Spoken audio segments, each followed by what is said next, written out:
In this video, I will be covering how to make a Minecraft data pack from the file and folder structure to the pack.mcmeta file, and even how to include a custom pack.png. This video is meant for those that are just getting started with creating data packs and want to understand the correct starting setup, particularly with Minecraft version 1.21.5.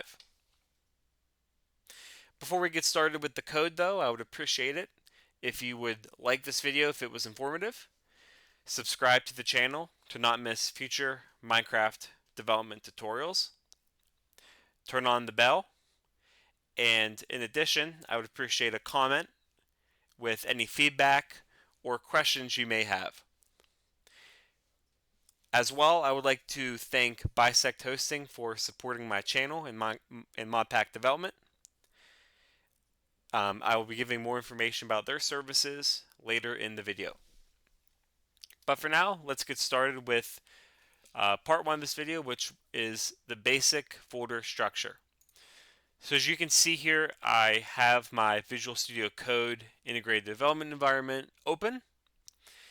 Specifically, I'm in my new world. And there's multiple folders here, but the important one for this whole series rather is the data packs folder. So this is where if you download a data pack online, you put it here. But we're going to create our own from scratch. So let's get started. First, in our data packs folder, let us create a new folder. You could either click this button or do right click new folder. I'm just going to call it my data pack. Inside this folder, there are three things that I need to put in.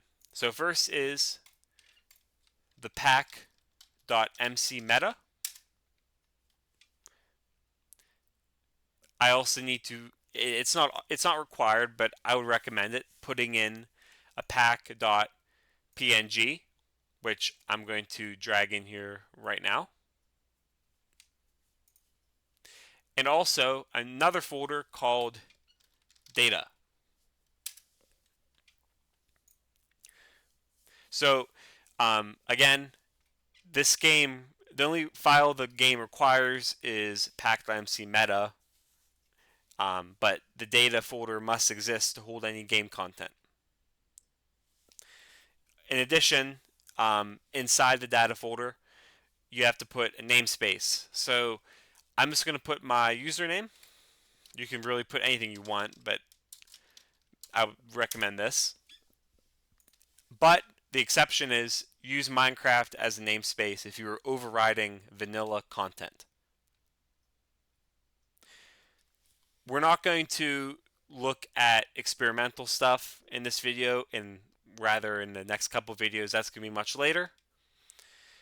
So note, there's a bunch of different things that you can put in the data folder. That it includes stuff like functions, which we'll get to, structures, tags, advancements, banner patterns even, cow variants, dimensions, instruments for goat horns, recipes, which is a big one, trial stuff, wolf variants, and world gen. But again, that sounds like a lot, but we'll gradually get through it. But for now, let us go to part 2 of this video, which is the pack.mcmeta. So as you saw there, I created a pack.mcmeta, but now we need to actually put something into it. So this is a real concrete, non-negotiable thing. It starts with an object, and then pack, P-A-C-K, and that is specified with another open curly brace. And then inside there, we need to put the pack format. So the pack format depends on what version of the game that you are in. For 1.21.5, it happens to be the integer 71. So that's what we're going to put.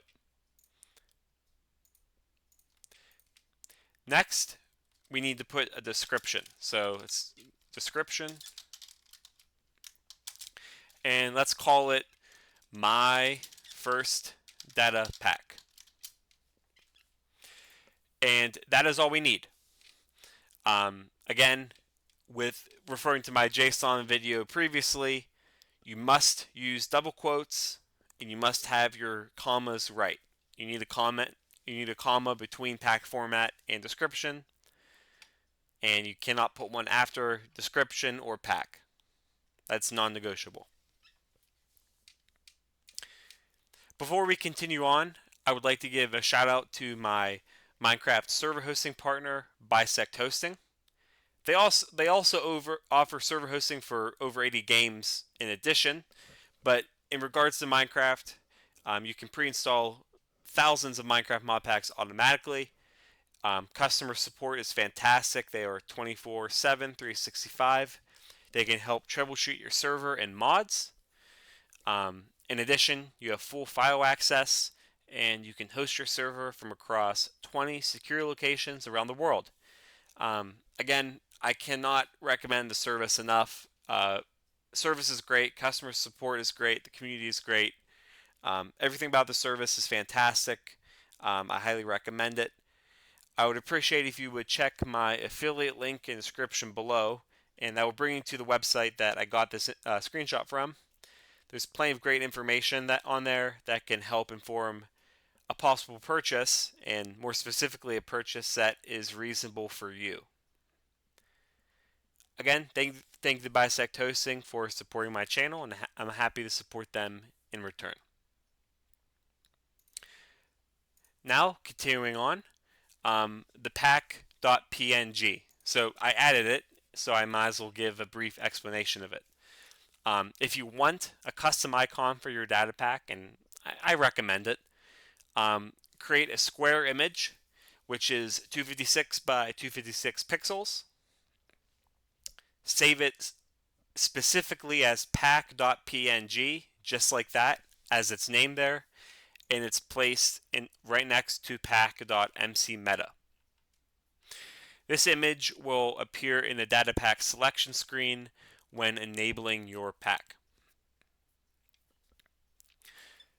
Before we finish off the video, I would like to give a note on experimental folders. There's a lot, as I said, that aren't exactly developed yet. You'll see folders like, for example, dimension type, trial spawner, among other things. If you include any of these, your data pack will be marked as using experimental features, which Minecraft will warn you about in-game. In this video, and really for now, we are going to be avoiding those, and we're going to stick to the basics for now. 5 key takeaways from this video. 1. A data pack only needs pack.mcmeta to be valid, and the data folder must exist, even if it's empty, to avoid loading errors later. But if you want to actually have content in the data pack, you need to put stuff in the data folder.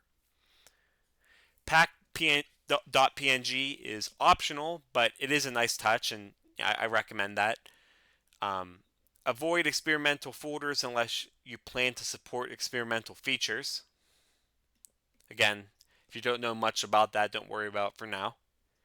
But everything else opens up from this point. So recipes, loot tables, and functions is basically unlocked at this point that we put in the data. If you found this tutorial helpful, don't forget to like, subscribe, turn on notifications, and leave a comment. I'd really appreciate it. For more examples and code, just refer to more of my videos, my GitHub as well. Reach out if you have any questions, please do. But otherwise, thank you for watching, and have a great day.